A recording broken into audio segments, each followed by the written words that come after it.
Radio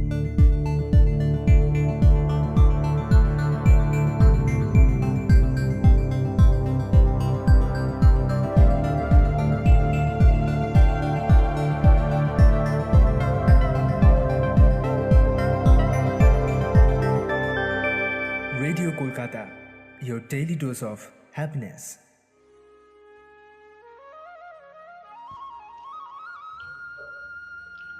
প্রতি সপ্তাহের মতো আজকেও আমরা হাজির হয়ে গেছি বিজয়পুর জ্যোতিষরায় কলেজের নিজস্ব internet radio station radio Kolkata স্টুডিওতে।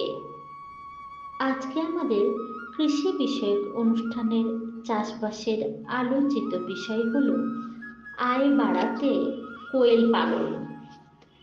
এ বিষয়ে বলবেন ডক্টর শান্তনু বেরা, বিভাগীয় প্রধান ও সহ অধ্যাপক, প্রাণী উৎপাদন ও প্রতিপালন বিভাগ, প্রাণী চিকিৎসা ও প্রাণী বিজ্ঞান অনুষদ, পশ্চিমবঙ্গ প্রাণী ও মৎস্য বিজ্ঞান বিশ্ববিদ্যালয়, বেলগাছিয়া, কলকাতা।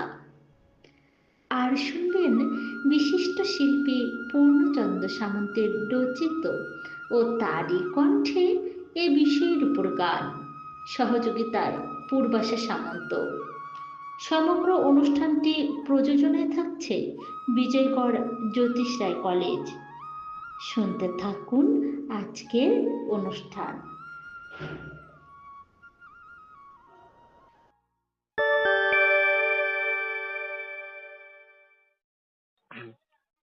রেডিও কলকাতার সকল শ্রোতা বন্ধুকে অনেক অনেক শুভেচ্ছা ও ভালোবাসা জানিয়ে শুরু করছি আজকের অনুষ্ঠান। শ্রোতা বন্ধুরা, আজ আমাদের অনুষ্ঠানে শুনবেন আয় বাড়াতে কোয়েল পালন এ বিষয়ে আলোচনা করার জন্য বিশেষজ্ঞ হিসেবে আমাদের সাথে রয়েছেন ডক্টর শান্তনু বেরা, বিভাগীয় প্রধান ও সহ অধ্যাপক, প্রাণী উৎপাদন প্রতিপালন বিভাগ, প্রাণী চিকিৎসা ও প্রাণী বিজ্ঞান অনুষদ, পশ্চিমবঙ্গ প্রাণী ও মৎস্য বিজ্ঞান বিশ্ববিদ্যালয়, বেলগাছিয়া, কলকাতা। ডক্টর বেরা, আপনাকে স্বাগত জানাই আমাদের অনুষ্ঠানে। নমস্কার। হ্যাঁ, নমস্কার পবিত্রবাবু। হ্যাঁ, আমাদের বিষয় আজকে আয় বাড়াতে কোয়েল পালন। হ্যাঁ তো যদি একটু বিস্তৃতভাবে আমাদেরকে বলেন যে কোয়েল পাখি তো আমরা জানি এরা কি ধরনের হ্যাঁ পাখি, হ্যাঁ এর হ্যাঁ। সম্পর্কে যদি প্রথমে একটা কনসেপশন আমাদের একটু দেন। আমরা সবাই জানি যে কোয়েল হচ্ছে একটা খুব ছোট পাখি, আর এটা হচ্ছে ওই ফেজেন্ট পরিবারভুক্ত আচ্ছা। পাখি। আমরা বন্য পাখি সম্পর্কেই আমরা একটু বেশি জানি, কিন্তু এই কোয়েলকে আমরা গৃহপালিত ভাবে যে চাষ করা হয় এ সম্পর্কে অনেকেরই ধারণা সেভাবে নেই, বা কোন ধরনের পাখি আমরা গৃহপালিত ভাবে চাষ করতে পারি এটা সম্পর্কে অনেকের ধারণা নেই। আর মূলত ইউরোপ, আফ্রিকা এবং এশিয়া এই সমস্ত অঞ্চলে যে মাইগ্রেটরি বার্ড, যেটা উড়ে বেড়ায় ছোট পাখি, বন্য পাখি, এইগুলো সবাই জানে। আর যেটা গৃহপালিতভাবে চাষ করা হয় সেটা স্পেসিফিক্যালি জাপানিজ কোয়েল, একটা ভ্যারাইটি, যেটা হচ্ছে ওজন এবং ডিম উৎপাদনের জন্য অনেকটাই এই কোয়েলের থেকে ভালো।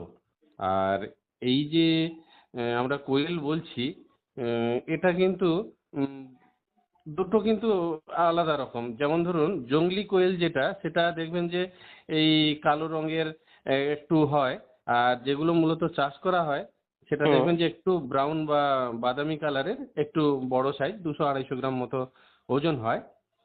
তবে যে কোনো কোয়েলই হোক না কেন, সেটা বেসিক্যালি কোটুনিক্স গোত্রের হচ্ছে পাখি আর কি।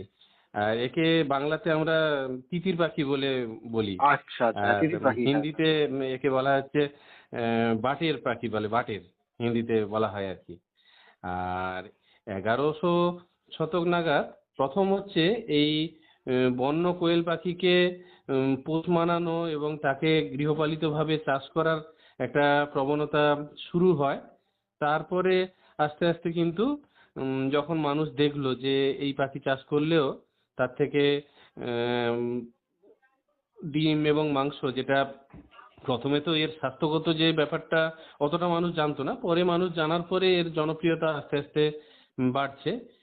কিন্তু প্রথম দিকে যেটা দেখা গেল যে প্রচুর ডিম দিচ্ছে, ছোট ছোট পরিবারে 4-5টা পালন করলেই একে খাওয়া যাচ্ছে, এই বেসিসে কিন্তু প্রথম গৃহপালিত করা হয়। এবং তারপরে এটা কমার্শিয়াল ভ্যারাইটি ডেভেলপ হয় জাপানে 1595 সাল নাগাদ। কিন্তু আমাদের যে ভারতবর্ষে এই কোয়েল চাষটা কিন্তু খুব বেশি দিন নয়, এই 50 বছর আগে ভারতবর্ষে প্রথম এই কোয়েল সম্পর্কে মানুষের ধারণা দেওয়া, বা আমাদের যে পক্ষী গবেষণা কেন্দ্র রয়েছে তারা এই কোয়েলটাকে মানুষের মধ্যে একটু প্রচার করার ব্যবস্থা ভারতবর্ষে একটু পরে হয়। অ্যাকচুয়ালি ক্যালিফোর্নিয়া থেকে আমাদের ভারতবর্ষে প্রথম এই কোয়েল চাষের ব্যাপারটা আসে, সেটা 1973-74 সাল নাগাদ। আচ্ছা। যদিও আমাদের ভারতবর্ষে এর আগেও কোয়েল সম্পর্কে কিছু কিছু উদ্যোগ শুরু হয়েছিল, কিন্তু সেভাবে কিন্তু ভ্যারাইটি বা ব্রিড কিন্তু আমাদের ভারতবর্ষে ডেভেলপ করা যায়নি বলে কোয়েল চাষটাকে সেভাবে পপুলার করা যায়নি। আর বিশ্বে কিন্তু অনেক জায়গাতে এটা নিয়ে কাজ এগোচ্ছিল, কিন্তু দ্বিতীয় বিশ্বযুদ্ধের সময়টায় সমস্ত যে ব্রিডিং স্টক যেগুলো সেগুলো কিন্তু নষ্ট হয়ে যায়। তারপরে আবার কমার্শিয়ালি ইটালিতে হচ্ছে এই সেকেন্ড ফেজে, মানে দ্বিতীয় বিশ্বযুদ্ধের পরে এই কোয়েল চাষটাকে নিয়ে পপুলারাইজ করা, কমার্শিয়াল স্ট্রেন ডেভেলপ করা, এই বিষয়গুলো নিয়ে কাজ শুরু হয়। আর ভারতবর্ষে তো বললাম যে 1973-74 সাল নাগাদ এই কোয়েল পাখিটা আনা হয়।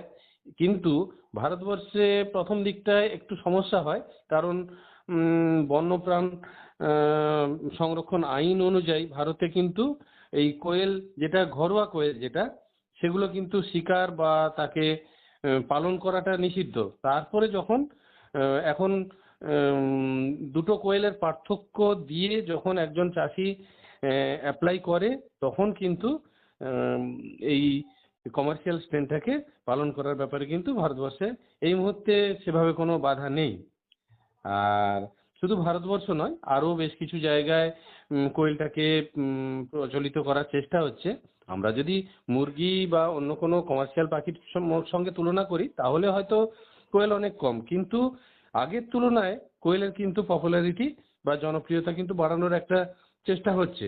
যেমন ধরুন Japan, Singapore, Hong Kong, France, England, Italy, এগুলোতে কিন্তু ব্যবসায়িক ভিত্তিতে যথেষ্ট পালন হচ্ছে, কারণ স্বাস্থ্য সচেতন মানুষ যারা, তারা কিন্তু এই কোয়েল সম্পর্কে কিন্তু এখন অনেকটা সচেতন হচ্ছে।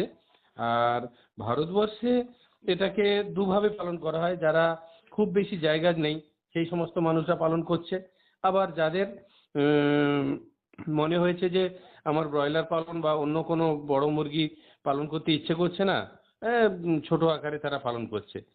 সে জায়গাটায় আমরা বিশেষ করে প্রান্তিক মানুষের জন্য এই কোয়েল চাষটাকে আমরা বর্তমানে একটু জনপ্রিয় করার চেষ্টা করছি, এবং আমাদের দেশে এই কোয়েলকে এখন বলা হয় হচ্ছে গরিব মানুষের মুরগি। ছোট জায়গায় যেখানে মুরগি পালন করতে পারবে না সেখানেও কিন্তু কিছু কিছু কোয়েল চাষের উদ্যোগ এখন অনেকে নিচ্ছে আর কি। হ্যাঁ, তাহলে তো খুব ভালোভাবে বুঝতে পারছি যে এটা একটা নিশ্চয়ই লাভজনক ব্যাপার একটা রয়েছে। তো তার আগে আমরা অবশ্যই। একটু জানবো যে আপনি বলছিলেন যে স্বাস্থ্য যারা সচেতন, হ্যাঁ, হ্যাঁ, তাহলে হ্যাঁ, স্বাস্থ্য রক্ষায় কোয়েলের ডিম ও মাংস নিশ্চয়ই উপকার একটা রয়েছে, তাই তো? যদি একটু অবশ্যই। সংক্ষেপে যে বলেন। কারণে হ্যাঁ আমরা বলছি যে এর ডিম এবং মাংস এই দুটো, যদিও লিমিটেশন আছে, ধরুন ছোট ছোট ডিম হয়। অনেকেই জানেন যে একটা মুরগির ডিম যেখানে 54-55 গ্রাম, একটা কমার্শিয়ালি যে ডিমগুলো পাওয়া যায় কোয়েল ডিম, সেখানে 8 থেকে 13 গ্রাম মতো ওজন হয়, খুব ছোট ডিম। কিন্তু এই ডিমটার ভালো যে গুণগুলো আছে সেটা অনেকে হয়তো জানে না। একে তো খুব তাড়াতাড়ি ডিম দিতে শুরু করে। আমার ধরুন মুরগির ক্ষেত্রে যেখানে 20 সপ্তাহ লেগে যায় ডিম দিতে শুরু করতে, এখানে কিন্তু 6 সপ্তাহে একটা কোয়েল ডিম দিতে শুরু করে দেয়। এবারে দেখবেন যে ছোট ছোট যে ডিমগুলো হয় একটু কালারটা বিভিন্ন রকম হয়, মূলত সাদা, ব্রাউন, এইরকম স্পট থাকে ওর মধ্যে। কিন্তু এই কোয়েলের যখন গুণাবলীগুলো বলবো তাতে কিন্তু অনেক মানুষ আগ্রহী হবে কোয়েল চাষ করার ক্ষেত্রে। বিশেষ করে আমরা সবাই জানি কম পয়সার প্রোটিন হচ্ছে ডিম। সেক্ষেত্রে আমরা হুম, হুম। কোয়েল ডিমের ক্ষেত্রে যেটা দেখেছি যে এর কোলেস্টেরলটা অনেক কম থাকে, যেটা আমরা অনেকে মনে করি যে মুরগির ডিম খেলে ইয়কে প্রচুর কোলেস্টেরল থাকে, সেটা স্বাস্থ্য সচেতন মানুষের ক্ষেত্রে অনেকটাই ক্ষতিকারক, বিশেষ করে যারা হার্ট পেশেন্ট বা যাদের হাই কোলেস্টেরল তাদের ক্ষেত্রে এই সাবধানতা থাকে, সেক্ষেত্রে আমি বলবো যে কোয়েল এগ কিন্তু সেক্ষেত্রে ভালো। এবং আরো একটা ব্যাপার যেটা, যে আমরা যে কোনো ডিমের ক্ষেত্রে দেখি যে তার যে কুসুম এবং তার বাইরের যে সাদা অংশটা, এই দুটোর একটা রেশিও অনুযায়ী তার হচ্ছে পুষ্টিগুণ নির্ধারণ করা হয়। সেক্ষেত্রে আমরা যেটা দেখেছি যে কোয়েলের ক্ষেত্রে 2:3 এই রেশিওতে কিন্তু ইয়ক এবং অ্যালবুমিন আছে, যেখানে দেখি মুরগির ক্ষেত্রে 1:2। ফলে স্বাভাবিকভাবে বুঝতে পারছেন যে অনেকটাই উম, অন্য ধরনের কোয়েল ডিম। এবং আমরা এই কোয়েল ডিমের যখন ভ্যালু এডিশন করি মুরগির থেকে, কিন্তু প্রোটিনটা দেখি বেশি, 13% প্রোটিন কিন্তু কোয়েলের ডিমে রয়েছে। তারপরে এখানে যে ফ্যাট পার্সেন্টেজ, যেটা আমাদের বন্ধু কোলেস্টেরল বা যে ফ্যাটটা আমাদের শরীরে কাজে লাগে, সেরকম প্রায় 11% মতো ফ্যাট রয়েছে, কার্বোহাইড্রেট 1%, এবং সব থেকে বড় জিনিস যেটা, অনেক মিনারেলস এবং ভিটামিন, যেটা অন্য অনেক ডিমে থাকে না, সেটা এখানে পাওয়া যায়। যেমন ধরুন সেলেনিয়াম থাকে, আয়রন থাকে, তারপরে ভিটামিন B2, B12 এগুলো থাকে। এবং আরো একটা ভালো দিক, অনেকে ডাক্তারবাবুরা বলে না যে মুরগির ডিম অ্যালার্জিক, ডিম খেতে না করে, সেক্ষেত্রে হ্যাঁ, কোয়েলের হ্যাঁ, ডিম হ্যাঁ, কিন্তু খাওয়া যেতে অ্যালার্জিক পারে। নয়। হ্যাঁ, আচ্ছা, আচ্ছা।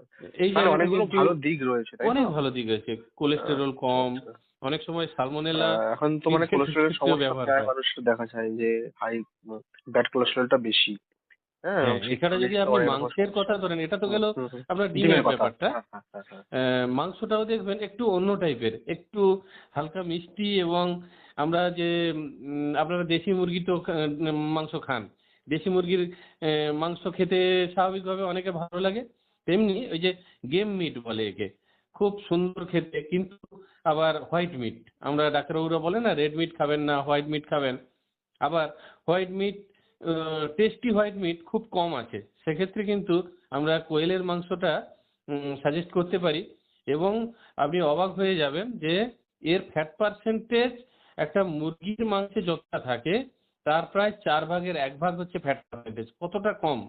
একটা মুরগিতে আপনি দেখবেন 12% ফ্যাট থাকে, সেখানে কিন্তু এই কোয়েলের যে মাংস, তাতে 3.85% হচ্ছে ফ্যাট থাকে, এতটাই কম। ফলে কোয়েলের মাংস কিন্তু খুবই উপযোগী। এবং প্রোটিন দেখবেন মুরগির মাংসে যেখানে 18.6% থাকে, সেখানে এই কোয়েলের যে মাংস 20.54% হচ্ছে কোয়েলের মাংসে প্রোটিন থাকে। বুঝতে পারছেন? তাহলে প্রোটিনটা বেশি থাকে, ফ্যাট অনেক কম থাকে, এবং খুব প্রয়োজনীয় মিনারেলস যেটা মুরগির থেকেও হুম। অনেক বেশি থাকে, 1.12%। এবং আরেকটা জিনিস আমরা যেটা সবসময় দেখি, যেটা হচ্ছে এর যে ড্রেসিং পার্সেন্টেজ, মানে যে কোনো লাইভ অ্যানিম্যাল যদি আমরা কাটি, তার থেকে কতটা মাংস পাই, এটা যদি হিসাব করি, সেটাও কিন্তু মুরগির থেকে বেশি।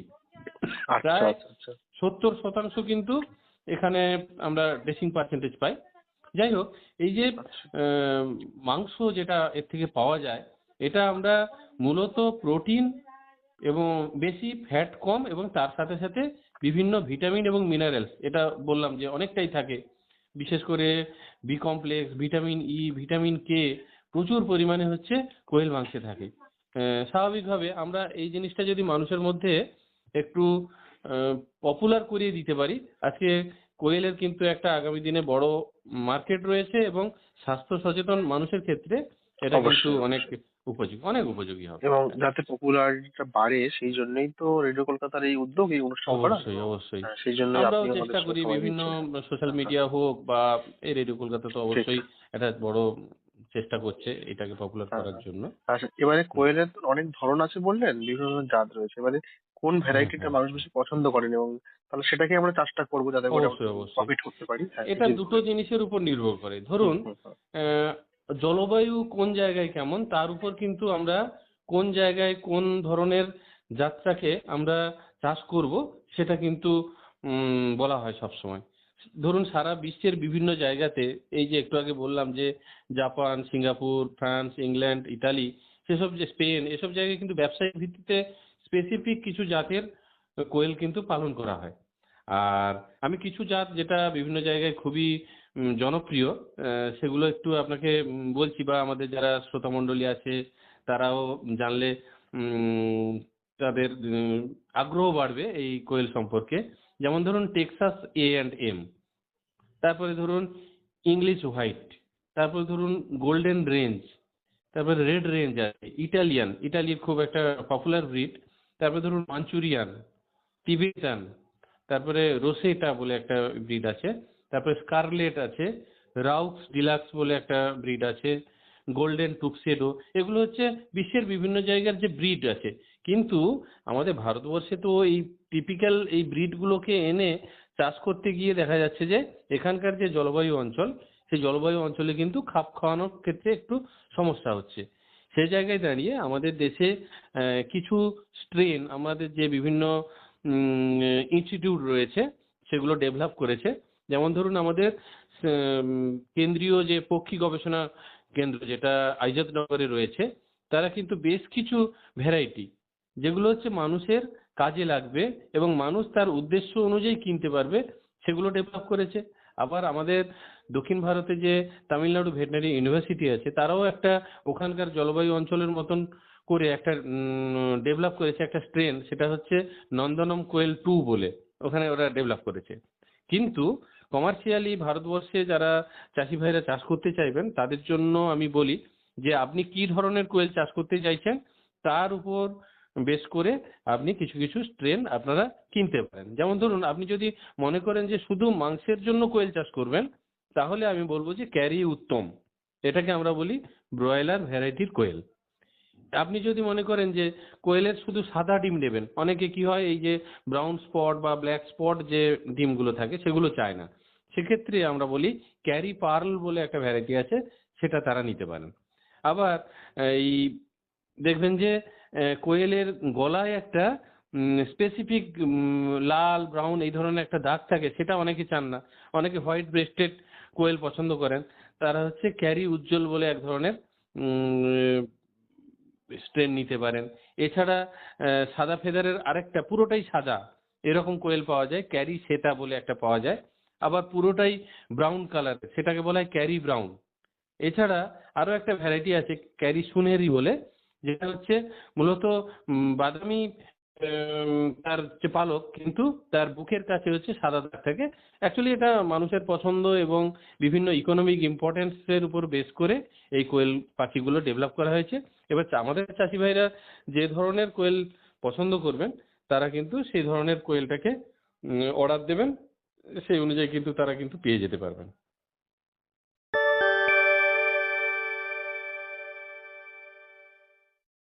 এখন শুনবেন বিশিষ্ট শিল্পী পূর্ণচন্দ্র সামন্তের রচিত ও তারই কণ্ঠে এই বিষয়ের উপর গান, সহযোগিতায় পূর্বাশা সামন্ত।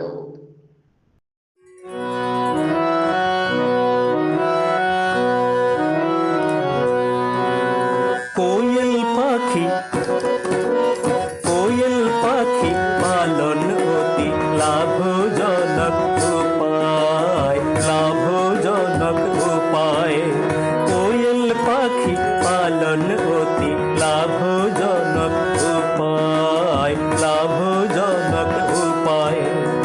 অল্প খরচ ছোট্ট জায়গা হলেই, অল্প খরচ ছোট্ট জায়গা হলেই বাড়ির আঙিনায় কোয়েল পাখি, কোয়েল পাখি পালন অতি লাভজনক উপায়, লাভজনক উপায়।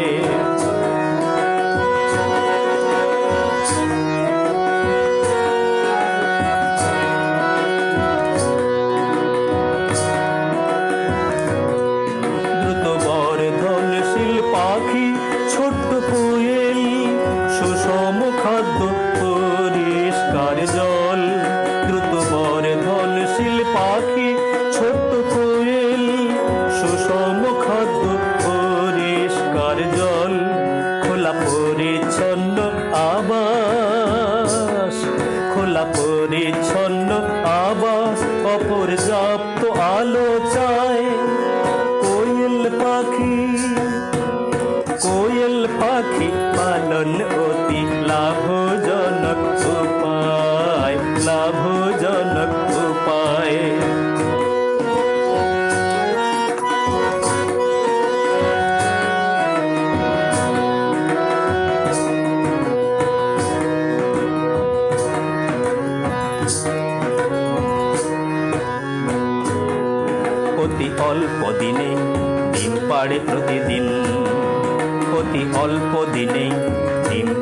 প্রতিদিন।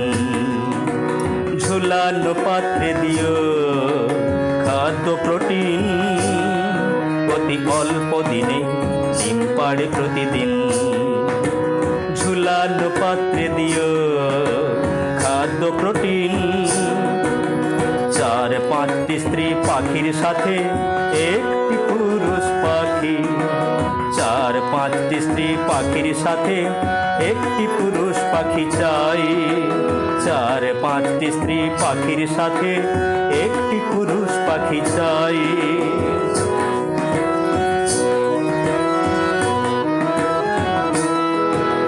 পেটের সমস্যা ও রোগ প্রতিরোধ, পেটের সমস্যা ও রোগ প্রতিরোধ চাই কক্সিডিওসিসে, চাই কক্সিডিওসিসে সঠিক ওষুধ।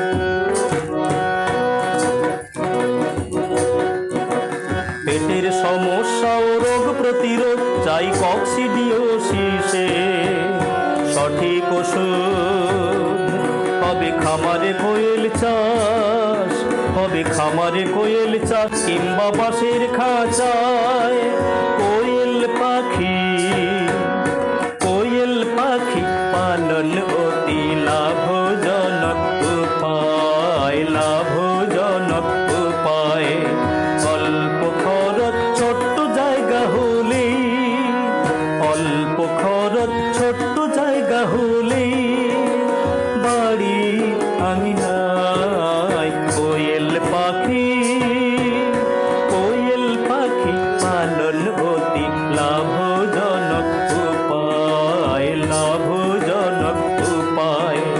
কোয়েল পাখি।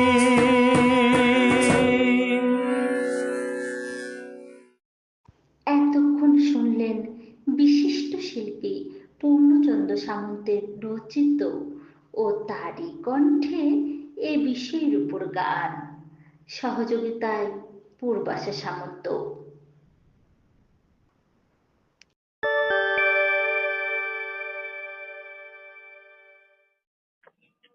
আচ্ছা, আমাদের চাষি ভাইরা কেন কোয়েল পালন করবেন, কোয়েলটাকে চাষ কেন করবেন, যদি একটু আমাদের আলোচনা করেন। অবশ্যই অবশ্যই। কোয়েল আগেই বলেছি খুবই ছোট পাখি। স্বাভাবিকভাবে কম জায়গায় আমরা অনেকগুলো পাখি রাখতে পারবো, এটা একটা বড় সুবিধাজনক দিক। বিশেষ করে জনসংখ্যা বাড়ার সাথে সাথে শহুরে মানুষ যাদের একটু বারান্দা আছে বা ছাদের উপরে যারা পালন করতে চাইবে, তারাও কিন্তু অন্য পাখি যেখানে চাষ করা যাবে না সেখানে কিন্তু কোয়েল চাষ তারা করতে পারবে। আর যেটা আমরা তুলনামূলকভাবে দেখেছি যে কোয়েলের কিন্তু বৃদ্ধির হারটা অনেক বেশি। 4-5 সপ্তাহে কিন্তু একটা কোয়েলকে আমরা বাজারজাত করতে পারছি। এটা ব্রয়লার মুরগি ছাড়া অন্য কোনো পাখির ক্ষেত্রে এটা সম্ভব নয়। আর যেটা আমরা দেখি যে খুব তাড়াতাড়ি ডিম দিতে শুরু করে, যেখানে মুরগি 20 সপ্তাহ বয়সে ডিম দিতে শুরু করে, একটা স্ত্রী পাখি কিন্তু 6 থেকে 7 সপ্তাহ থেকে কিন্তু ডিম পাড়তে শুরু করে, এবং যখন ডিম পাড়তে শুরু করে তারপরে 1 বছরে প্রায় 250 থেকে 280টা ডিম পাড়তে পারে, যদি আমরা ঠিকভাবে তাকে খাবার দিতে পারি। ঠিক আছে? এবং আমরা যেটা দেখেছি, একটা মুরগি যে জায়গায় একটা থাকবে সেখানে কিন্তু 8 থেকে 10টা আমরা কোয়েল রাখতে পারি, এবং খুব তাড়াতাড়ি কিন্তু সেখান থেকে আমরা পয়সা ইনকাম করতে পারি। এবং আরেকটা বড় জিনিস হচ্ছে, এর ক্ষেত্রে রোগ জ্বালা প্রায় হয় না। দু একটা রোগ হয় যেটা আমি পরবর্তীতে আলোচনা করব। এবং কোয়েলের ক্ষেত্রে আমরা কোনো টিকা এখনো পর্যন্ত অফিসিয়ালি কোনো টিকা নেই বা টিকা দেওয়ার প্রয়োজন নেই। অনেকে হয়তো রানীক্ষেতে টিকা দেয়, কিন্তু কোয়েলের ক্ষেত্রে সেটারও প্রয়োজন নেই। আর শতকরা হিসাবে যদি আমরা যদি মাংস এখান থেকে যেটা পাই সেটা কিন্তু মুরগি বা হাঁসের থেকে অনেকটা বেশি, যেটা কিন্তু খুবই একটা ভালো দিক। এবং সব থেকে যেটা বড় কথা যে ফিড রিকোয়ারমেন্ট, আমরা মুরগির ক্ষেত্রে বা অন্য কোনো প্রাণীর ক্ষেত্রে বাড়ের জন্য যে খাদ্যটা লাগে, কোয়েলের ক্ষেত্রে কিন্তু ওই সমপরিমাণ বাড়ের ক্ষেত্রে খাদ্য অনেকটাই কম লাগে। এবং সেক্ষেত্রে আমরা যেটা দেখেছি, মাস অনুযায়ী 1 কেজি ডিম যদি উৎপাদন করতে 3 কেজি ফিড মাত্র লাগছে, সেখানে কিন্তু আমরা ডিমের জন্য কোয়েল পালন করে প্লাস মাংসের জন্য কোয়েল পালন করে দুটো ক্ষেত্রেই কিন্তু আমরা দেখেছি অনেক বেশি চাষিরা লাভবান হতে পারবে। এবং আজকের সব থেকে বড় ব্র্যান্ড ভ্যালু হচ্ছে একটা কোয়েলের যে স্বাস্থ্যগত যে দিকটা, কোয়েলের মাংস, কোয়েলের ডিম, যেগুলো হচ্ছে প্রাণীর ডিম, যেগুলো হাঁসের ডিম বা মুরগির ডিম তারা খেতে চাইছে না, তারা কিন্তু আহ, কোনো বাধা ছাড়া তারা কিন্তু কোয়েলের ডিম বা কোয়েলের মাংস খেতে পারে। বেশ, তাহলে এবার আমরা কোন কথায় আসবো? হুম, আমরা পালনের জায়গাগুলো যদি একটু আস্তে আস্তে আলোচনা করি, বা হুম হুম আহ, কোয়েলের প্রত্যেকটা দিক, একটা 5 ফিঙ্গার রুল সবসময় মেনে চলতে হয়, হুম যে হুম তাকে কিরকম জায়গায় রাখবো, কিভাবে হুম তাকে বাড়িতে আদৌ ব্রিডিং করানো যায় কিনা, বা হুম। স্পেসিফিক কিছু খাবার, তার রোগ ব্যাধি, প্রত্যেকটা স্টেপ কোয়েলের জানা প্রয়োজন আছে চাষিদের। তাহলে কিন্তু চাষিরা দেখবেন যে সাকসেসফুলি কোয়েলটা চাষ করতে পারবে। আচ্ছা, তো বাড়িতে নিশ্চয়ই কোয়েলের ডিমটাকে ফোটানো যায়। তাহলে সেটা কিভাবে অবশ্যই, করা হবে? অবশ্যই। হ্যাঁ হ্যাঁ, একটু বলেন। বাড়িতে তো কোয়েলের ডিম ফোটানো যায় বললেন, তাহলে সেটা কিভাবে হ্যাঁ, করা হ্যাঁ, যায়? হ্যাঁ, হ্যাঁ। প্রথম কথা হচ্ছে কোয়েলের ক্ষেত্রে উম, ডিম ফোটাতে গেলে সব সময় পুরুষ এবং স্ত্রী পাখি, এই দুটো পাখিকে এক জায়গায় রাখা প্রয়োজন। সেক্ষেত্রে কোয়েলের যেটা নিয়ম আছে, স্ত্রী পাখির সঙ্গে একটা কি দুটো পুরুষ পাখি থাকা দরকার, যেটা কিন্তু হাঁস মুরগির থেকে কিছুটা আলাদা। এবং আমরা যেটা দেখেছি যে 1:1 বা 1:2, মানে দুটো মেল বা একটা মেলের সঙ্গে একটা স্ত্রী পাখি যদি আমরা রাখি, সেক্ষেত্রে কিন্তু তার থেকে যে ডিমগুলো উৎপাদন হবে ফিমেলের, সেই ডিমের কিন্তু হ্যাচেবিলিটি বা ডিম ফুটে বাচ্চা হওয়ার যে জায়গাটা, সেটা কিন্তু অনেকটাই ভালো হবে। এবং এদের একটু ব্রিডিং বিহেভিয়ার সম্পর্কেও মানুষের একটু জানা দরকার, বা কোনটা মেল কোনটা ফিমেল অনেকেই কিন্তু চাষি ভাইরা বুঝতে পারে না। যার ফলে অনেক সময় কি হয়, ওই কোয়েলের কোনটা মেল কোনটা ফিমেল না বুঝতে পারার জন্য ওরা সেক্স রেশিও মেনটেন করতে পারে না। সেক্ষেত্রে কিন্তু ডিম উৎপাদনের ক্ষেত্রে বা ডিম ফোটানোর ক্ষেত্রে কিছুটা বাধা হয়। আমি চাষি ভাইদের বলবো, কোয়েল হচ্ছে একমাত্র পাখি যার ক্ষেত্রে হচ্ছে স্ত্রী পাখির যে আকার, একই বয়সের স্ত্রী পাখির আকার একটু বড় হয়, পুরুষের থেকে স্ত্রী পাখির আকার বড় হয়। এবং দেখবেন যে স্ত্রী পাখির যে চিক ফিদার, মানে এই ঘাড়ের কাছে বা এর কাছে দেখবেন যে একটু ক্রিমি কালারের একটা ফিদার থাকে, যেখানে পুরুষের ক্ষেত্রে দেখবেন যে একটু লালচে বাদামি টাইপের একটা কালার থাকে। এইগুলো একটু লক্ষ্য রাখতে হয় আর কি। আর স্ত্রী বা পুরুষ পাখি যদি আলাদা করে নেওয়া হয়, তারপরে 2:1 বা 1:1 এই রেশিওতে পুরুষ এবং স্ত্রী পাখি একসঙ্গে রাখা হলো। এবং যেটা দেখা যায় যে পুরুষ পাখিদের এই গরমকাল নাগাদ তাদের হচ্ছে টেস্টিকল বা শুক্রাশয়ের যে আকার, সেটা কিন্তু অনেকটা বড় হয়। এবং ওই সময়টায় অনেকটা বেশি টেস্টোস্টেরন কনসেন্ট্রেশন বেশি থাকে, ফলে ওই সময়টা ব্রিডিং ভালো হয়। ফলে যে সময় ব্রিডিং বা প্রজননটা ভালো হবে, সেই সময়ের ডিমগুলো ফুটিয়ে বাচ্চা বেশি হতে পারে। এবং এক্ষেত্রে আচ্ছা। আমরা দেখেছি কোয়েল পাখি চাষের ক্ষেত্রে দেখবেন যে একটা নির্দিষ্ট সময়ে ডিম দেয়। কোয়েল দেখবেন 75% ডিম বিকেলবেলা 3টে থেকে 6টার মধ্যে দিয়ে দেয়। ফলে একটা এইটুকু সময় যদি একটু লক্ষ্য নজর রাখা যায়, ডিমগুলো সংগ্রহ করা, তাকে একটু স্টোর রুমে তাকে রাখা, এবং তারপরে হচ্ছে একে ওই হ্যাচিং মেশিনে, আমরা যেখানে কৃত্রিমভাবে ডিমটা ফোটাবো, সেই হ্যাচিং মেশিনে বসাতে হবে। এক্ষেত্রে একটু ট্রের সাইজ স্বাভাবিকভাবে ছোট হবে, যেহেতু ডিমের আকার ছোট। সেই জন্য কিন্তু এর ক্ষেত্রে যেখানটায় ডিমটা বসানো হবে, সেই জায়গাটা একটু আলাদা রকম হয়। চাষি ভাইদের বলবো যে যারা ডিম ফোটানো মেশিন করবেন, একটু কেয়ারফুলি বা সুন্দরভাবে এটা রাখবেন, না হলে কিন্তু ডিম ফেটে যেতে পারে। কারণ এর যে সেল ওয়াল, যেটা ডিমের যে বাইরের যে কাভারিং, এটা কিন্তু একটু পাতলা হয়, ফলে যে কোনো মুহূর্তে কিন্তু ফেটে যেতে পারে। এবং আপনারা ওখানে ফোটাতে বসানোর আগে যখন আপনারা স্টোর করবেন, তখন কিন্তু একটা নির্দিষ্ট তাপমাত্রা এবং নির্দিষ্ট আপেক্ষিক আর্দ্রতার মধ্যে রাখা প্রয়োজন। 70% মতো আপেক্ষিক আর্দ্রতা এবং 55°F টেম্পারেচারে তাকে একটু স্টোর করুন। এবং তারপরে ওই ডিমের মধ্যে কোনো জীবাণু আছে কিনা আমরা একটু ফিউমিগেট করে নিতে বলি। পটাশিয়াম পারম্যাঙ্গানেট এবং ফরমালিন দিয়ে আমরা তাকে জীবাণুমুক্ত করে নিতে পারি, এবং করে নেওয়ার পরে তারপরে আমরা ওই হ্যাচিং মেশিনে আমরা বসাই।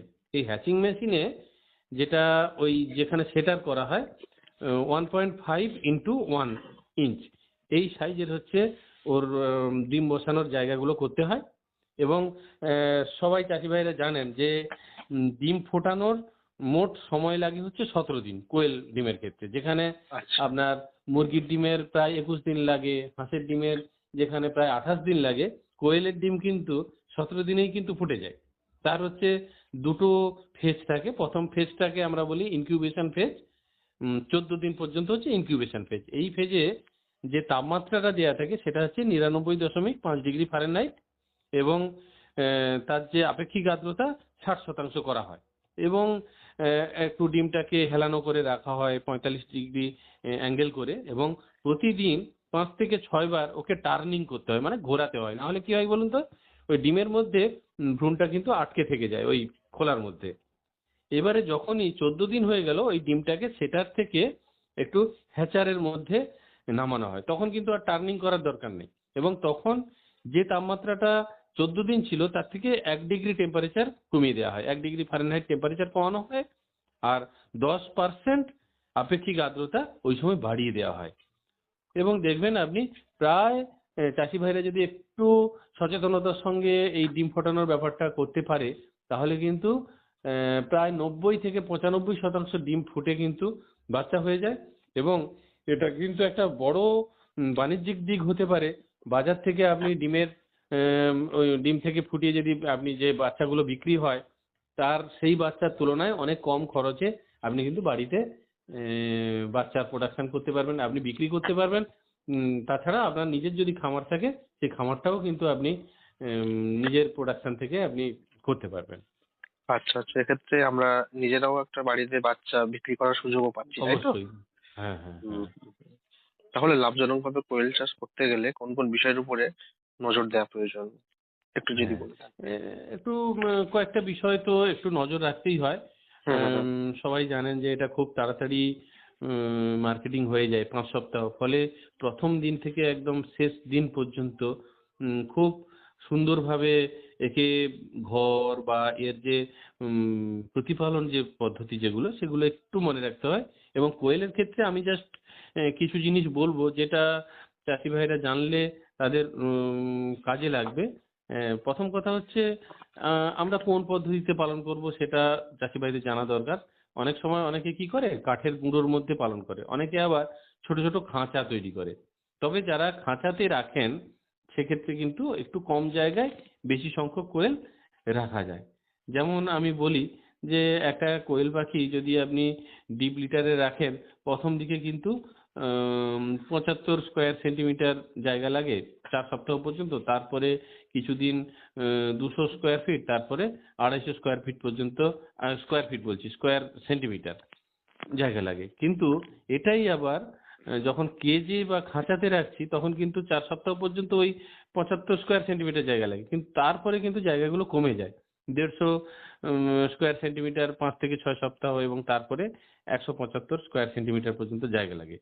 এক্ষেত্রে তাদের খাবারের জায়গা এবং জলের জায়গা, জেনারেলি খাবারের জায়গা যতটা দেয়া হয়, যত সেন্টিমিটার, জলের জায়গা তার অর্ধেক হয়। এটা সেই ডিপ লিটারে পালন করুন আর খাঁচার মধ্যে পালন করুন, এই জায়গাটা একটু মনে রাখতে হয়। এবং কোয়েল খামারের ক্ষেত্রে প্রথম দিকটায় বিশেষ করে কন্টিনিউয়াস লাইট, প্রথম 2 দিন নিরবচ্ছিন্ন আলোর ব্যবস্থা যদি না করা হয়, কোয়েলের কিন্তু গ্রোথ রেট প্রথম দিকে একটু কমে যেতে পারে। এবং আমরা যেটা দেখেছি যে কোয়েলের ঘরের যে ব্রুডিং টেম্পারেচার, সেটা সাধারণত মুরগির থেকে একটু বেশি হয়। একটা মুরগির ক্ষেত্রে প্রথম সপ্তাহে 95 ডিগ্রি ফারেনহাইট তাপমাত্রা লাগে ব্রুডিং করার জন্য, সেক্ষেত্রে 5 ডিগ্রি ফারেনহাইট তাপমাত্রা বেশি লাগে। এবং প্রতি সপ্তাহে ধরুন 5 ডিগ্রি ফারেনহাইট করে তাপমাত্রা কমতে থাকে। এরকম 4 থেকে 5 সপ্তাহ পর্যন্ত আস্তে আস্তে এইভাবে তাপমাত্রা কমাতে হবে, তবে কিন্তু কোয়েল কিন্তু ঠিকঠাকভাবে ব্রুডিং হবে। যাই হোক, আমরা এই যে জায়গার কথা বললাম, চাষি ভাইরা হয়তো একটা পাখির জন্য তো এই যে স্কোয়ার সেন্টিমিটার বললাম ওরা ঠিক আইডিয়া করতে পারবে না। সে জায়গাটায় আমরা যদি বলি 50টা বা 100টা পাখি তারা রাখতে চায়, সেরকম ওদের একটা ছোট সাইজের খাঁচার মডেল আমি বলতে পারি। ধরুন হ্যাঁ বলুন। আমরা, হ্যাঁ, 4x2.5x1.5 ফিট, কিউবিক ফিট এইরকম সাইজের যদি একটা খাঁচা হয়, তাতে আমরা 50খানা পাখিকে আমরা রাখতে পারবো। বোঝা গেল? আচ্ছা আচ্ছা, মানে আরেকটু বুঝিয়ে বলে দিন। তো মানে 4 ফুট 4 ফুট লম্বা, লম্বা, হ্যাঁ, 2.5 ফুট হচ্ছে চওড়া, 2.5 ফুট এবং তার চওড়া। উচ্চতা থাকবে, হ্যাঁ, উচ্চতা থাকবে 1.5 ফিট। এইরকম একটা সাইজের যদি আমরা খাঁচা করি, তাহলে হুম। আমরা 50টা যে কোয়েল পাখি তাকে আমরা খুব সুন্দরভাবে আমরা ওকে রাখতে পারবো, এবং মার্কেটিং পর্যন্ত। প্রথম দিকে একটু কম জায়গা লাগে, আবার অনেকে কি করে প্রথম দিকে কাঠের গুঁড়োতে পেপার দিয়ে উপর থেকে আলো দিয়ে তারা ব্রুডিংটা করে নেয়, ব্রুডিং করার পরে তারপরে খাঁচাতে রাখে। আবার অনেকে প্রথম থেকেই হচ্ছে খাঁচার মধ্যে ব্রুডিং করে, আবার খাঁচাতেই সরাসরি সেল করে। সেটা চাষি ভাই যেমন ভালো বুঝবেন সেভাবে তারা কিন্তু এটা করতে পারেন। আরেকটা যেটা বড় দিক সেটা হচ্ছে এই খাবারের ব্যাপারটা কিন্তু মাথায় রাখতে হবে। কোয়েলের সবসময় হচ্ছে প্রোটিন বেশি লাগে, ফলে আবার দেখা যাবে কোয়েলের কিন্তু বাজার থেকে খাবার কিন্তু, সেটা আমি খাদ্য নিয়ে যখন আলোচনা হবে আমি আবার বলবো আর একটু স্পেশালি আরো কিছু খাবার, মূলত হ্যাঁ। প্রোটিন বেশি লাগে এবং বাজারে কিন্তু কোয়েলের খাবার কিনতে পাওয়া যায় না। ফলে আমরা মুরগির যে খাবার পাওয়া যায়, ডিম পাড়া মুরগির যে খাবার পাওয়া যায়, সেই খাবারটাকে কিন্তু আমরা একটু এই সয়াবিন খোল বা অন্য কিছু দিয়ে আমরা যদি মিক্স করি, করে প্রোটিন পার্সেন্টেজ বাড়িয়ে তাকে আমরা কিন্তু কোয়েলকে আমরা খেতে দেবো। ঠিক আছে? এবারে যেটা হচ্ছে কোয়েলের ঘর মেনটেন করার জন্য আরো কিছু জিনিস চাষি ভাইদের খেয়াল রাখতে হবে। এক জায়গায় অনেকগুলো যেহেতু পাখি থাকে, প্রচুর পরিমাণে কিন্তু অ্যামোনিয়া গ্যাস অনেক সময় হয়। এবারে যারা খাঁচাতে পালন করবেন, পায়খানাগুলো নিচে জমা হয়ে যায়। সেই পায়খানাগুলো যদি রেগুলার পরিষ্কার না করা হয়, সেক্ষেত্রে কিন্তু অসুবিধা আছে। ফলে অ্যামোনিয়া গ্যাস যাতে ঘরের মধ্যে না জমে থাকে, যাতে হালকা বায়ু চলাচল করে, এবং ওই যে ওয়েস্ট মেটেরিয়াল গুলো যাতে পরিষ্কার করে দেওয়া হয়, এটা কিন্তু একটা ব্যবস্থা করতে হবে। 2 নম্বর যেটা হচ্ছে ঘরের মধ্যে 24 ঘন্টা আলোর ব্যবস্থা করা। আমরা যেটা বলি যে 100 স্কোয়ার ফিট যদি একটা এরিয়া হয়, তাতে একটা 40 ওয়াটের যদি আমরা বাল্ব দেই, তাতে কিন্তু ওই পাখির ক্ষেত্রে যতটুকু আলোর প্রয়োজন রয়েছে সেই আলোটা কিন্তু তারা উম, পেয়ে যাবে আর কি। আর দুটো জিনিস মনে রাখতে হবে, যেটা এই বাচ্চা আনার আগে যেই কেজে আনা হয়, খুব ছোট পাখি, সেই যে কাগজের খাঁচা বা যে কোনো খাঁচায় আনুন না কেন, সেখানে যাতে, অনেক সময় দেখা যায় প্রেসারে অনেক সময় বাচ্চাগুলো জমাট বেঁধে যায়, সেক্ষেত্রে অক্সিজেনের অভাবে কিন্তু দু একটা বাচ্চা মরে যেতে পারে। ফলে এই transportation of chicks, quail chicks, এটা কিন্তু খুবই গুরুত্বপূর্ণ একটা বিষয়, আপনারা দেখবেন।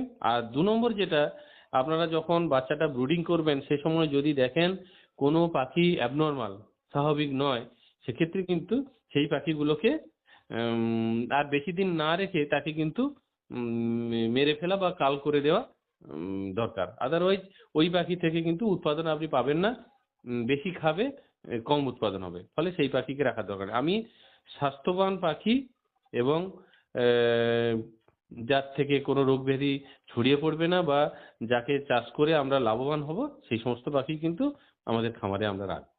অবশ্যই, সেটা যে কোনো চাষের ক্ষেত্রেই আমরা এগুলো মেনে অবশ্যই। চলবো। হুম, অবশ্যই। হুম।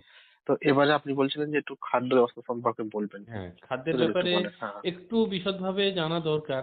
হ্যাঁ কারণ বলুন। আমি বললাম যে কোয়েলের ক্ষেত্রে প্রোটিনটা একটু বেশি লাগে, এবং প্রথম দিকটায় তার এনার্জি বেশি লাগে। এবং প্রথম দিকে আমি বলবো যে প্রথম যে 2 দিন আমরা হচ্ছে ভাঙা ভুট্টার ভাঙা একটু কিনে নিতে বলবো। সেই ভুট্টার ভাঙাটা আপনারা ছড়িয়ে দেবেন। এবং তারপরে এই যে বললাম যে মুরগির যে খাবারটা, যেটা চিক ম্যাশ পাওয়া যায়, সেই চিক ম্যাশে আপনারা সয়াবিন খোল যেটা পাওয়া যায়, সেটা 10% যদি আমরা মেশাই, 10%, 100 কেজিতে 10 কেজি যদি ওর মধ্যে সয়াবিন খোল থাকে, তাহলে প্রোটিন পার্সেন্টেজ যেটা দরকার হয়, সেটা ছোট বাচ্চার ক্ষেত্রে আমি বলি যে মাংসের জন্য যে কোয়েল বাচ্চা আমরা পালন করব, 27% প্রোটিন হচ্ছে 3 সপ্তাহ লাগে। সেই 27% প্রোটিন আনতে গেলে আমাকে এইভাবে মডিফাই করতে হবে খাবারটাকে।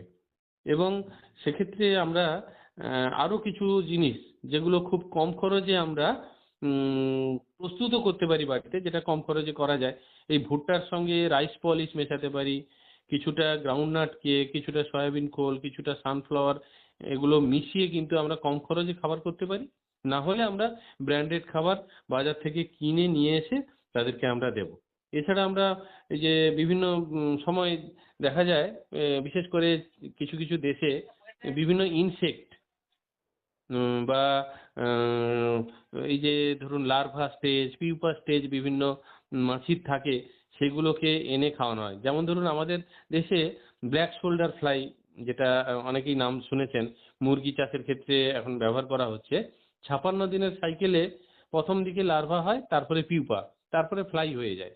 এই লার্ভা এবং পিউপা স্টেজে আমরা যদি উম এই খাবার হিসাবে এই কোয়েলকে দেই, তাহলে কিন্তু বাজার থেকে খাবার কিনতে হচ্ছে না, কম খরচে কিন্তু আপনি খাবারটা তৈরি করে নিতে পারবেন। এই জন্য আমরা একটু এই দিকগুলো যদি খেয়াল রাখি, কিন্তু প্রোটিন যতটা রিকোয়ারমেন্ট আছে সেটা আমরা ফিল আপ করে আমরা কোয়েল চাষ করব। কিন্তু যে ইনগ্রেডিয়েন্ট বা উপাদানগুলো খাবার তৈরিতে ব্যবহার হবে, সেটা যেন কম খরচে আমরা লোকালি অ্যাভেলেবল রিসোর্স, মানে স্থানীয়ভাবে পাওয়া যায় এই রকম যে খাদ্য উপাদানকে আমরা নিয়ে যদি আমরা তৈরি করে দিই, সেটা কিন্তু ভালো হবে। এবার কোয়েলের ক্ষেত্রে কি, একটা হচ্ছে আমরা মাংসের জন্য বিক্রি করছি, সেগুলোকে আমরা ব্রয়লার কোয়েল বলছি। আবার যারা ভাবছেন যে আমি হ্যাচারি বিজনেস করব এবং ডিমটাই শুধু আমরা বিক্রি করব, তাদের ক্ষেত্রে আমি বলবো যে আপনারা মুরগির মতোই 3টে স্টেজ আছে। তাদের স্টার্টার ফেজ আছে, গ্রোয়ার ফেজ আছে, লেয়ার ফেজ আছে। এদের ক্ষেত্রে প্রোটিন পার্সেন্টেজটা একটু কম লাগে, কিন্তু শেষ স্টেজে বিশেষ করে 6 সপ্তাহের পরে অতিরিক্ত ক্যালসিয়াম লাগে। বিশেষ করে ডিম উৎপাদনের জন্য সবসময় ক্যালসিয়াম বেশি লাগে, সেটা কিন্তু খেয়াল রাখতে হবে। সেক্ষেত্রে আমরা অনেক সময় গেঁড়ি, গুগলি এগুলোকে ভেঙে অনেক সময় ছোট ছোট গুঁড়ো করে ডাস্ট করে আমরা কিন্তু কোয়েলের খাবার হিসাবে কিন্তু ব্যবহার করতে পারি। অথবা বাজার থেকে বিভিন্ন ধরনের মিনারেল পাউডার বা ক্যালসাইড, এই ধরনের কিছু ক্যালসিয়াম, অথবা মেডিসিন হিসাবে কিছু ক্যালসিয়াম সাপ্লিমেন্ট তখন অতিরিক্ত পরিমাণে আমরা কোয়েলের খাবারের সাথে, অথবা কোয়েলের যে খাবারের সাথে যে জল দেওয়া হয়, জলে আমরা এটা মিশ্রণ করে দিতে পারি। আচ্ছা আচ্ছা। তাহলে এবারে যদি বলেন যে রোগ ব্যাধি, কারণ প্রত্যেকটা প্রাণীর তো রোগ ব্যাধি থাকবে, এবং তাহলে কিভাবে সেটা আমরা স্বাস্থ্য ব্যবস্থাপনাটাকে মেনে চলবো, কিভাবে থাকলে সেটা কম হ্যাঁ, হবে, এড়িয়ে চলতে পারবো? অবশ্যই। কোয়েলের ক্ষেত্রে যেটা হচ্ছে, রোগ রোগে ব্যাধি একটু কম বেশি হয় তো আপনি বলেছেন আক্রান্ত প্রথমে। কম হ্যাঁ হয় আমি বলেছি। হ্যাঁ হ্যাঁ হ্যাঁ। এবং কিছু কিছু রোগ, যেমন ধরুন গোল কৃমি, কোয়েলের ক্ষেত্রে হুম। প্রায় হয়ই না। তবে আচ্ছা। একটা জিনিস, কোয়েলের ব্রুডিংটা খুবই গুরুত্বপূর্ণ। এই যে প্রথমে যখন যে টেম্পারেচার, অনেকেই ভাবেন যে মুরগির ঘরের যেরকম টেম্পারেচার রাখে সেই রকম টেম্পারেচার রাখতে হয়, তা নয়। কোয়েলের ক্ষেত্রে ব্রুডিং টেম্পারেচার একটু বেশি হয়, 100 ডিগ্রি ফারেনহাইট দিয়ে শুরু করতে হয়। এই সময় যদি আপনি ব্রুডিং ঠিকঠাক করেন, তাহলে যেটা দেখা যায়, ব্রুডার নিউমোনিয়া কম হবে, বা কক্সিডিয়া যেটা হয় সেটা কিন্তু হবে না। ঠিক আছে। এবারে যদি কোনো কোনো সময় এই ব্রুডার নিউমোনিয়া, যেটা আমরা দেখি যে টেম্পারেচার ঠিকঠাক না হলে, বা যদি জলীয় ভাব ঘরের মধ্যে বেশি থাকে, বা লিটারটা যদি একটু অপরিষ্কার হয়, খাবারটা যদি ঠিকঠাক না হয়, সেক্ষেত্রে অ্যাসপারজিলাস ফিউমিগেটাস এটা কিন্তু ডেভেলপ করে। এবং সেক্ষেত্রে আপনারা কি করতে পারেন, সেক্ষেত্রে আমরা করতে পারি কি, 0.05% আমরা যদি কপার সালফেট, যেটা তুতে বলে, সেটা যদি আমরা খাবার জলে একটু মিশিয়ে দেই, তাহলে কিন্তু ভালো হয়। বা ক্যালসিয়াম প্রোপিওনেট, এটা খাবারের সাথে 1 টন খাবারে 2 কেজি, সেই হিসাবে একটু অনেক কম পরিমাণে লাগে, আমাদের যতটা খাবার দেবো সেই অনুযায়ী একটা মিক্স করে দিতে হয়। এছাড়া কিছু ওষুধ পাওয়া যায় বাজারে, মাইকোস্টেন, তারপরে নিস্টেটিন, এই ধরনের কিছু ওষুধ আমরা দিতে পারি। আর যেটা বলছিলাম যে এই যে কক্সিডিয়া, অনেক সময় কি হয়, তাপমাত্রা ঠিকঠাক না থাকলে জলীয় অংশটা ঠিকঠাক ভাবে শুকোয় না। সেক্ষেত্রে ওই বাচ্চাগুলো যখন কাঠের গুঁড়োটায় ঠোকরায় বা লিটারটা ঠোকরায়, তখন কিন্তু কক্সিডিয়া বলে একটা জীবাণুর সংক্রমণ হতে পারে, সেখান থেকে রক্ত পায়খানা হয়। সেখানে আমরা অ্যাম্প্রোলিয়াম বলে একটা ওষুধ আছে, যেটা আমরা কিন্তু ইউজ করতে পারি। এছাড়া যারা ডিমের জন্য মুরগিটা রাখতে চায় বা কোয়েলের বাচ্চা রাখতে চায়, বিশেষ করে 6 সপ্তাহের পরে, ওই সময় আমরা যেটা দেখি যে আলসারেটিভ এন্টেরাইটিস বলে একটা সংক্রমণ হয়, যেখানে দেখবেন যে পুরো অঞ্চল জুড়ে একটা হলুদ সাদা রঙের বোতাম আকৃতির একটা গড়ন তৈরি হয় আর কি। এটাও কিন্তু খুবই মারাত্মক। সেখানে কিন্তু আমরা ফুরাজোলিডন টাইপের একটা ওষুধ আমরা ব্যবহার করি। মানে এই সময়টা কি হয় বলুন তো, ওই ক্লস্ট্রিডিয়াম কলিয়েন্স বলে এক ধরনের ব্যাকটেরিয়া, এটা কিন্তু এই জীবাণুটা ডেভেলপ হয়ে গেলে খুবই মারাত্মক হয়ে যায়। সেক্ষেত্রে আমরা এই ধরনের একটু মেডিসিনাল কেয়ার যদি আমরা নেই তাহলে কিন্তু ভালো হয়। আর সেই সাথে আরো কয়েকটা জিনিস একটু কমার্শিয়ালি যখন বড় খামার কেউ করবে, সেক্ষেত্রে আমি বলবো যে রেগুলার ভিটামিন AD3 যদি দিতে পারেন, এবং যাতে সেকেন্ডারি ব্যাকটেরিয়াল ইনফেকশন না হয় সেক্ষেত্রে আমরা একটু এনরোফ্লক্সাসিন আমরা ব্যবহার করতে বলতে পারি। এছাড়া কিছু কিছু রোগ যেগুলো সেভাবে হয় না, তবুও আমরা কিছু কিছু খামারে দেখেছি, সেক্ষেত্রে আমরা মুরগিগুলোকে বা বাচ্চাগুলোকে আলাদা করে দিতে পারি। যেমন ম্যারেক্স বলে একটা হারপিস ভাইরাস ঘটিত একটা রোগ হয়, বা অনেক সময় বায়ুবাহিত ব্রঙ্কাইটিস হতে পারে।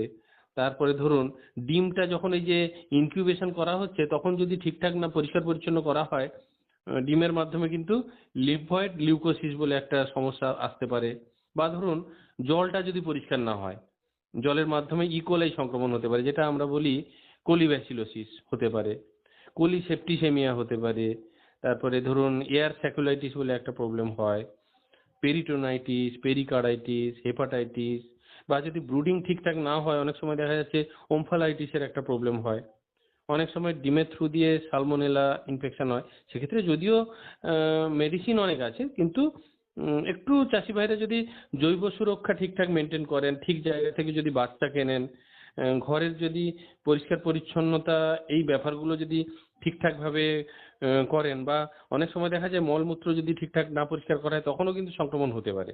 এছাড়া ধরুন এই মৃত পাখি অনেক সময় জীবাণুর আধার বলা হয়। সেই মৃত পাখিগুলোকে ঠিকঠাক ভাবে ডিসপোজ করা, সেটাও কিন্তু খুবই প্রয়োজন। এছাড়া আর কিছু প্রবলেম আমরা কোয়েল ফার্মে দেখি, দেখবেন যে কোয়েল পাখি মারামারি করছে মাঝে মাঝে, এটা একটা পাখি আরেকটা পাখিকে ঠোকরাচ্ছে, এই সমস্যাটা আমরা দেখি। সেক্ষেত্রে বলি যেটা ক্যানিবালিজম। এই ক্যানিবালিজমটা মুরগির ক্ষেত্রে খুবই হয়।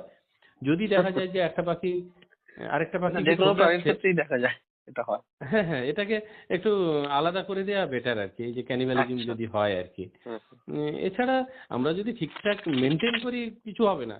আর মাঝে মাঝে কি হয়, আমরা যে খাবারগুলো দিচ্ছি, এই যে ঘরোয়া খাবার মিক্স করে যে খাবারগুলো দেই, অনেক সময় কি হয় এই টক্সিসিটি কিছু থাকে, সেই মাত্রাটা একটু বুঝে নিতে হয়। যেমন ধরুন অনেক জায়গায় সর্ষে খোল অনেকে ইউজ করে, সর্ষে খোল দিলে অনেক সময় গ্লাইকোসাইড পয়জনিং হয়ে যেতে পারে। আবার অনেক সময় শাল বীজ অনেক জায়গায় ইউজ করে, এই কোয়েল পাখি দিচ্ছে, সেক্ষেত্রে দেখবেন যে ট্যানিন বলে এক ধরনের টক্সিসিটি, এটাও কিন্তু ডেভেলপ করতে পারে। ফলে একটু চাষি ভাইদের এগুলো জানতে হবে, এবং যখনই একটা খামার করবে তখন স্থানীয় ব্লকের যিনি ডাক্তারবাবু আছে বা যিনি জানেন এই বিষয়ে, তার সঙ্গে যদি একটু যোগাযোগ করেন আমার মনে হয় ভালো হয় আর কি তাদের।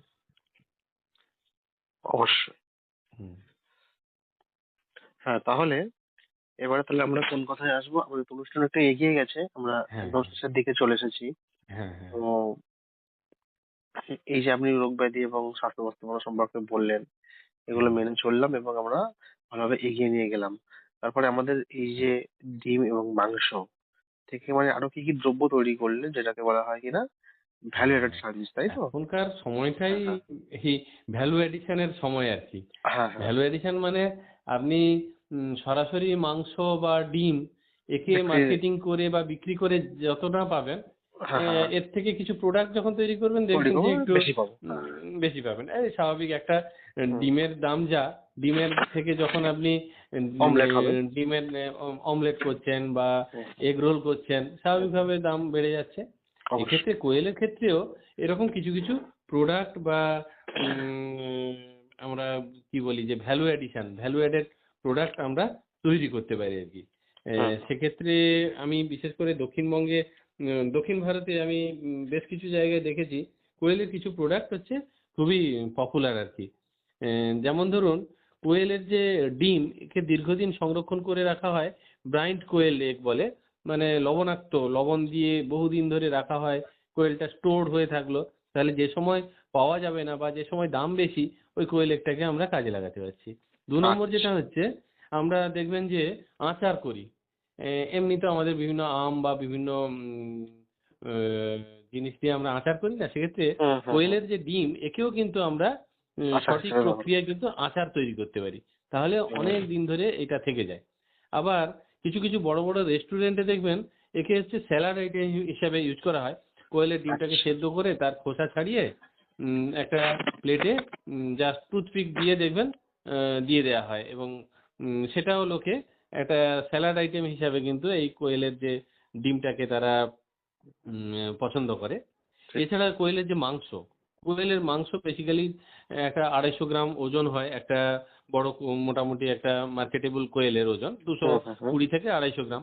স্বাভাবিকভাবে 70% যদি তার থেকে আমি মাংস পাই, মোটামুটি ধরুন 160-70 গ্রাম এই ধরনের একটা মাংসের পিস হয়। সেখান থেকে যেটা হয় যে তন্দুরি হয়, কোয়েল তন্দুরিটা হচ্ছে বড় বড় রেস্টুরেন্টের একটা খুবই ভ্যালুয়েবল আইটেম। এবং আচ্ছা। আমাদের যে লাইভস্টক ডেভেলপমেন্ট কর্পোরেশন আছে তারা কিন্তু 6টা কোয়েল 3টে কোয়েল এরকম কিন্তু প্যাকেট করে ওরা বিক্রি করে, এবং তাতে আমরা ওজন হিসাবে যেটা দেখেছি যে 1 কেজি কোয়েলের যেটা দাম দাঁড়ায় সেটা প্রায় ধরুন আপনার 600 থেকে 700 টাকা হয়ে যায়। আপনি যদি পাখিগুলোর মধ্যে কম্পেয়ার করেন সব থেকে বেশি দামে হচ্ছে কোয়েল কিন্তু আজকে বিক্রি হচ্ছে। এছাড়া কোয়েল মিটটাকে সল্ট দিয়ে দীর্ঘদিন ধরে সংরক্ষণ করে রাখা হয়। কোয়েলের যে মাংস থেকে সসেজ তৈরি করা হয়, সেই সসেজটা কিন্তু একটা খুবই ইম্পর্টেন্ট একটা ভ্যালুয়েটেড প্রোডাক্ট, যাকে জাস্ট একদম রেডি টু ইট একটা প্রিপারেশন, জাস্ট ছোট ছোট করে কেটে তাকে তেলে ভেজে তাকে কিন্তু খাওয়া যায়। এইভাবে এইরকম কিছু আইটেম বাজারে পাওয়া যায়, কিছু আপনারা বাড়িতেও তৈরি করে নিতে পারেন। এইভাবে ডিম বা মাংসের কিছু আইটেম কোয়েলের ভ্যালু এডিশনের ক্ষেত্রে একটা সহায়ক। আচ্ছা আচ্ছা আচ্ছা, আপনি তো বলছিলেন কোয়েলের বাচ্চাও পাওয়া যায় বা অনেকে হয়তো সেটা বিক্রি হুম করেন, হুম হুম হুম তো এই হ্যাঁ। যোগাযোগগুলো কিভাবে করবেন আমাদের যারা চাষবাস করবে? কোয়েলের বাচ্চা আমাদের পশ্চিমবঙ্গে আমি বলবো আমাদের যে টালিগঞ্জে যে রাষ্ট্রীয় হুম হুম মুরগি খামার যেটা আছে হুম সেখানে কিন্তু কোয়েলের বাচ্চা পাওয়া যায়। আগে দাম কম ছিল, এখন একটু দামটা বেড়েছে, 10 টাকা 15 টাকা। আবার ব্রুডিং করে যদি নেয় তার থেকে একটু দামটা বাড়ায়, প্রতিদিন পিছু 1 টাকা এই হিসাবে আবার বেড়ে যায় আর কি, এক্সট্রা হুম, যদি মুরগি বাচ্চা রাখতে হয়। রাখে। তবে হুম, ব্রুডিং করে যদি বিক্রি হয় সেক্ষেত্রে মৃত্যুর হারটা অনেকটা কমে যায়, ঠিক আচ্ছা। আছে। হুম চাষিদের রিস্কটা অনেক কম হয়। আর এই সংক্রান্ত প্রশিক্ষণ নিয়ে আমি বলবো চাষি ভাইরা যদি চাষ করেন ভালো, তবে আলাদা করে কোয়েল চাষের প্রশিক্ষণ হয় না। সেক্ষেত্রে আমরা কি করি, আমরা হচ্ছে বিভিন্ন মাধ্যমে কিন্তু এটা জানার উপায় আছে। প্রথম কথা হচ্ছে আমাদের যে মুরগি পালনের বিভিন্ন প্রশিক্ষণ হয় সেখানে আমরা কিন্তু কোয়েল চাষ সম্পর্কে একটা সাধারণ ধারণা চাষি ভাইদের আমরা দিয়ে থাকি। সেটা আমাদের যে rural self employed training institute, তারা হচ্ছে 1 মাসের একটা কোর্স, প্রত্যেকটা জেলাতে একটা করে ইনস্টিটিউট আছে। তাছাড়া সিএডিসি আমাদের পঞ্চায়েত গ্রামোন্নয়ন দপ্তরের যে কম্প্রিহেনসিভ এরিয়া ডেভেলপমেন্ট কর্পোরেশন, তারা এই ধরনের হুম হুম প্রশিক্ষণ দেয়। হুম, তাছাড়া বাজারে প্রচুর বই আছে, সেটা আমারও লেখা বই আছে বা এরকম অনেকেই আছে যাদের বাজারে পোলট্রি উৎপাদন সংক্রান্ত অনেক বই আছে, তাতে কিন্তু কোয়েল পালনের একটা আলাদা চ্যাপ্টার থাকে। সেই চ্যাপ্টারটা যারা চাষ করবেন সহজ বাংলা ভাষায় লেখা আছে কোয়েল চাষ সম্পর্কে, আপনারা একটু পড়ে এটা নিয়ে জানুন। তাছাড়া আমি বলবো যে আপনারা উম প্রত্যেকটা ব্লকে আমাদের যিনি প্রাণী চিকিৎসক রয়েছেন বা ব্লকের যিনি প্রাণী স্বাস্থ্য আধিকারিক যিনি রয়েছেন তাদের সঙ্গে আপনারা একটু যোগাযোগ করুন। তারা আপনাদেরকে শুধু যে প্রশিক্ষণ দেবে তা নয়, প্রশিক্ষণের সাথে সাথে আপনার যে আর্থিক কিছু সুবিধা আপনি পেতে পারেন কিনা, কিভাবে প্রকল্প তৈরি করবেন, কোনো যদি ব্যাংকেবল প্রজেক্ট হয় একটা প্রজেক্ট তৈরি করে দেওয়া এবং সেটাকে ভেটিং করে দেওয়া, ব্যাংকের যিনি ব্রাঞ্চ ম্যানেজার আছে তার সঙ্গে যোগাযোগ করিয়ে দেওয়া, এই পার্টগুলো কিন্তু করে দেবে। তাতে কিন্তু আপনারা দেখবেন যে সুবিধাই হবে। নিজে, হ্যাঁ অবশ্যই আপনার সুবিধা হবে এবং লাভজনক হবে এটা। আচ্ছা আচ্ছা। তো একদম শেষ করবার আগে যদি একটা লাভ ক্ষতির একটা ছোট্ট হিসেব আমাদেরকে একটু বুঝিয়ে বলেন, যেটাকে সামনে রেখে আমরা এগোতে পারি। অবশ্যই। আমরা যারা চাষি ভাইরা এটা পালন করবেন তাদেরকে আমরা বলি যে আপনারা যখন একটা খামার করবেন, খামারের খরচটা আমরা ধরি না। আমরা যেটা ধরি সেটা হচ্ছে আপনার রেকারিং এক্সপেন্স, যেটা মানে কারেন্ট খরচ যেগুলো হয়। কারণ খামারটা আপনার অনেক দিন থাকবে। আমি খুব সহজে একটা 100 খানা যদি কোয়েল পাখি হয়, আমরা জেনারেলি কি হয় 50 দিন মতো যদি আপনি ম্যাক্সিমাম আপনি রাখেন, আমি অল ইন অল আউট পদ্ধতিতে যদি চাষ করি, মানে কি আমরা বাচ্চা কিনবো, বাচ্চাকে বড় করব, বিক্রি করে দেব, আবার ওই খাঁচা বা ওই জায়গাটাকে পরিষ্কার করব, আবার নতুন পাখি আমি নিয়ে আসবো।